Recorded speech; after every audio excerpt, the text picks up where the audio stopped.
ওগো নবীজি, আল্লাহ তাআলা সুসংবাদ জানায়া দিছে, যারা নিজের প্রতি জুলুম করবে, যারা নফসের প্রতি অত্যাচার অন্যায় করবে, তারা আল্লাহর রহমত থেকে নৈরাশ হইয়া না। আল্লাহর নবী গো, আপনি তাদেরকে জানায়া দেন, তারা নফসের প্রতি জুলুম করেছে, অন্যায় কাজ করেছে। ওগো আল্লাহর রাসূল, তাদেরকে আপনি জানায়া দেন, মহান আল্লাহ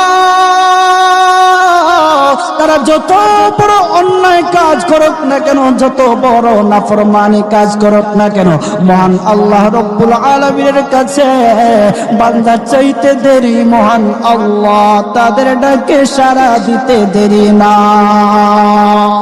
মুসলমান বাবাজি, গভীর মনোযোগ, ও মানিকগঞ্জের মুসলমান ভাইরা, উক্ত আয়াত আল্লাহ রব্বুল